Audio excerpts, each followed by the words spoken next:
On poursuit cette émission spéciale. On a des choses à dire avec le candidat du Parti québécois, Sylvain Rochon. Monsieur Rochon, bonjour. Bonjour, Jean. On va essayer d'être sérieux pendant les 14 prochaines minutes, Sylvain Rochon. Écoutez, vous savez que j'aime faire les choses sérieusement. Oui. Sérieusement? Sérieusement. C'est notre slogan. Ben justement, ce slogan-là, de cette campagne électorale que le Parti québécois aura choisi d'amorcer sous le thème de l'humour, ça semble vous servir jusqu'à maintenant? Ben, moi, là, je trouve que ce parti, là, que des analystes fédéralistes voulaient pour mort n'aura jamais été aussi bon vivant qu'actuellement. Moi, j'adore la campagne. C'est une campagne colorée. C'est une campagne inspirée et j'espère inspirante.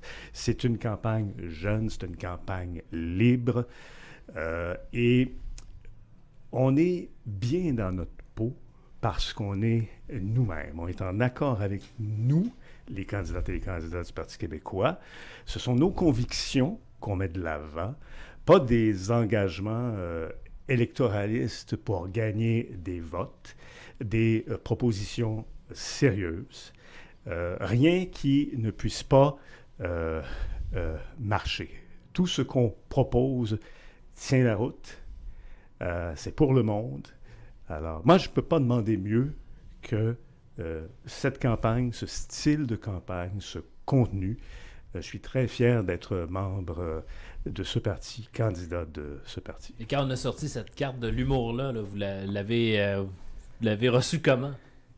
Parce que vous êtes pris avec le mot sérieusement jusqu'au 1er octobre. Là.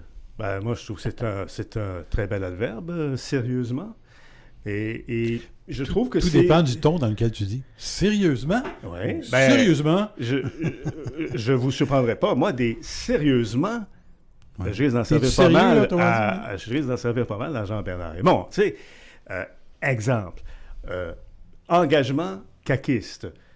On va baisser vos impôts et puis baisser vos taxes et investir, c'est la même phrase, là, et investir massivement en santé et en éducation. Sérieusement? Non, ça se peut pas, là. Voyons donc, là. Alors oui, sérieusement, c'est sur tous les tons. Ça veut dire encore l'austérité, puis ensuite, on va revenir avec des bonbons. Si vous avez, on a déjà vu ça quelque part. Oui, mais si vous n'avez pas aimé l'austérité libérale, puis il y en a une couple qui ne l'ont pas aimé, surtout ici, là, dans la région, vous allez détester l'austérité caquiste, parce que ça, là, baisser les impôts et les taxes, ça condamne à l'austérité. Là, et c'est mathématique, c'est assez particulier. Alors, le chef de ce parti est un comptable. Comment il a réussi ses examens? Comment il a été admis à l'ordre des comptables? Voyons donc. On parle de la campagne au national où, oui, ça bouge beaucoup et où, chez vous, tous les efforts ont été concentrés pour vendre le chef. Parce qu'on ne se le cachera pas, c'était probablement l'item qui, jusqu'à un moment donné, là, vous faisait boiter un petit peu la popularité de l'image de votre chef était défaillante. Là, ce côté sympathique, ce côté drôle, ce côté comique par moment, qu'on lui connaissait moins, le rend plus sympathique, fait passer son image beaucoup mieux. Ouais. Mais qu'en est-il de ces candidats localement? On vous entend peu, là. On va vous entendre la semaine prochaine. En fait, on va vous entendre pour la semaine prochaine pour le débat. Mais on me semble qu'on a moins de communication régulière sur ce que vous pensez. Est-ce que ça vous laisse quand même assez de place pour laisser passer les idées régionales, les idées de votre comté? Là, vous allez me permettre de vous renvoyer la balle, mon ami Jean. Mes amis Jean et Stéphane, vous dites nous entendre peu. Moi, je ne demande pas mieux que... J'aurais pu dire on vous lit peu non plus aussi. Mais il y a une chose. Là, c'est que vous l'avez remarqué autant que moi, les médias écrits, je ne sais pas pourquoi je dis le média papier, là, écrit, le journal Les Deux Rives a décidé qu'il adressait les mêmes questions à chacun des candidats les 4 semaines de la campagne. Bon, alors, et ça coupe un petit peu, disons, le swing à celles et ceux qui auraient le goût de convoquer des conférences de presse, hein. Serait-elle véritablement couverte? Là,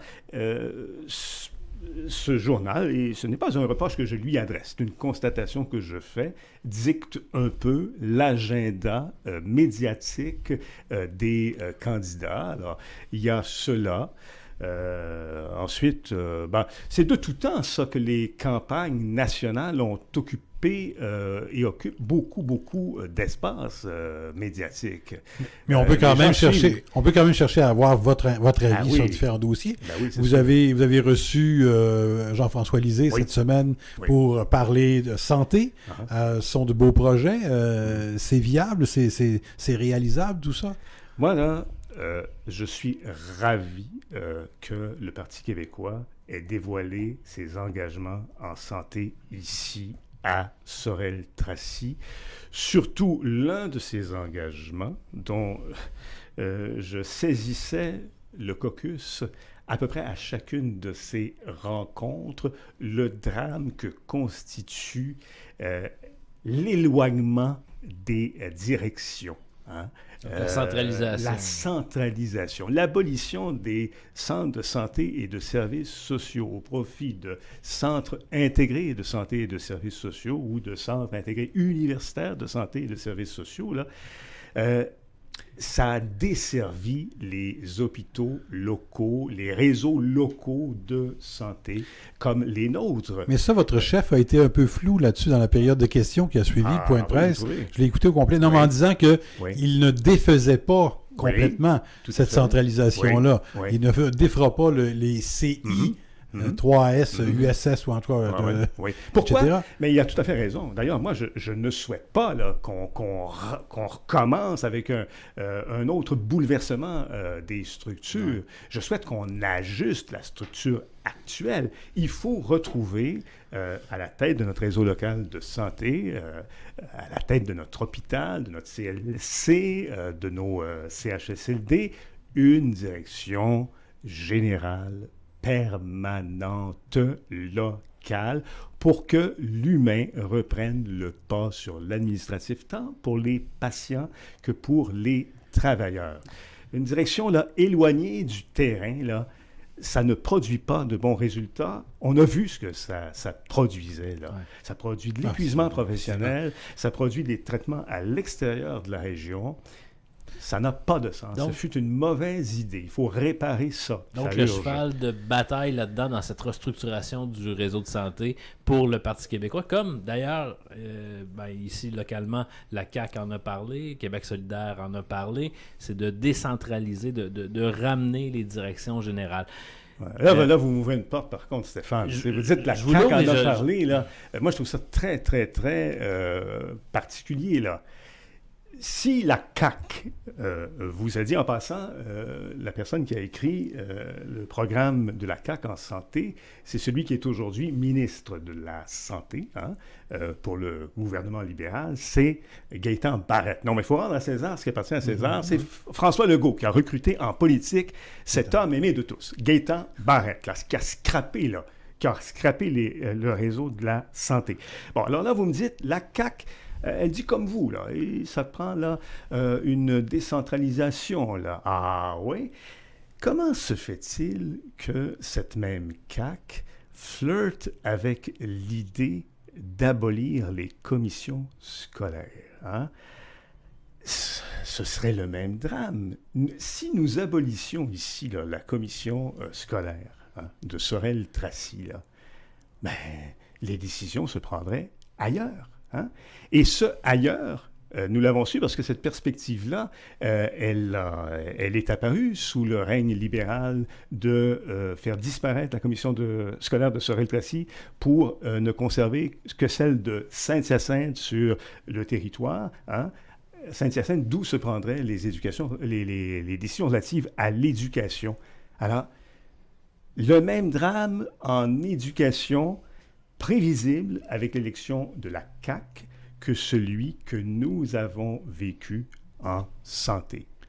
Oh, ça, c'est tout un avenir en vue, ça. Ceci étant, Ouais. rien n'est jamais tout noir, rien n'est jamais tout blanc. Votre chef l'a dit qu'il ne veut pas tout défaire la restructuration. Ouais. Qu'est-ce qui est bon dans la restructuration qui a été amenée par le ministre Barrette? Êtes-vous capable de me citer un exemple? C'était pas une bonne idée, cette restructuration-là. C'était une idée nulle. C'était une idée nulle. Mais vous allez quand même en conserver une partie de la structure. Oui, parce qu'on ne va pas recommencer à bouleverser les structures pour qu'il y ait encore pendant des mois, voire des années, du monde qui savent plus trop quelles sont les fonctions qu'en réalité elles doivent exercer là, dans le réseau. Alors, il faut modifier, moduler ces structures-là, faire apparaître dans les hôpitaux locaux, à la tête des réseaux locaux de santé, comme ici, là, à Sorel-Tracy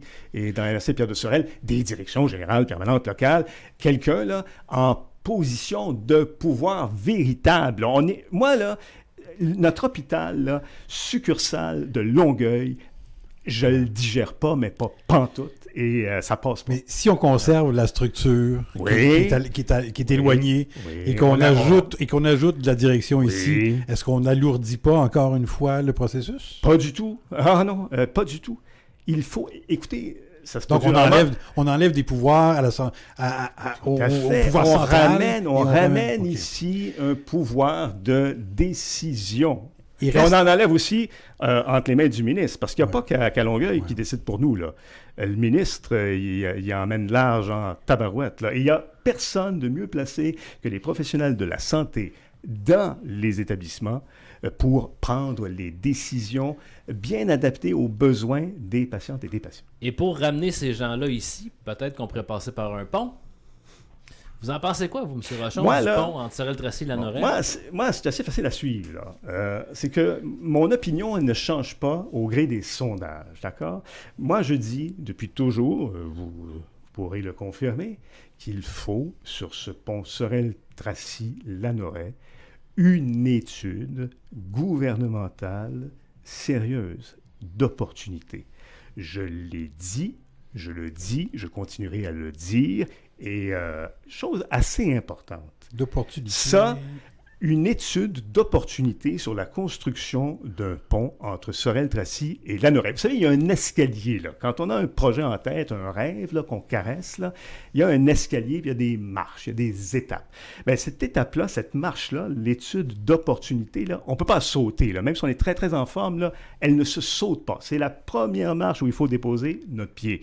Bien, moi, je m'engage à ce qu'un gouvernement du Parti québécois fasse réaliser cette étude d'opportunité. Et je dis « je », mais cet engagement-là a reçu la bénédiction du chef du Parti québécois, de mon parti. Alors, c'est un engagement de mon parti. Ce n'est pas que Sylvain Rochon qui parle. C'est un engagement approuvé que nous tiendrons si nous sommes au gouvernement. Donc, il est conscient que c'est un élément qui pourrait être favorable non seulement à la région ici, Ouais. mais à l'ensemble du réseau routier québécois. Moi, c'est mon impression. Ben, c'est ça, il faut regarder, là. Tu sais, il faut regarder ça très, très attentivement. Et il n'y a pas que ça en transport. Moi, là, la 30, là, l'état de la chaussée, là, et le calendrier de réalisation interminable, ça n'a pas de sens. Alors, ça aussi, engagement formel, là, on refait ça, on asphalte ça, y compris le tablier du pont Maurice-Martel, rapidement, et on regarde le prolongement de la 30 jusqu'à la 122 aussi. On vous retrouve avec les autres candidats au débat, au Déjà cégep de fini? Sorel-Tracy. Ben oui, malheureusement, c'est déjà tout le temps qu'on avait. Il reste 5 secondes. Merci Sylvain Rochon. Ça fait plaisir. Au revoir.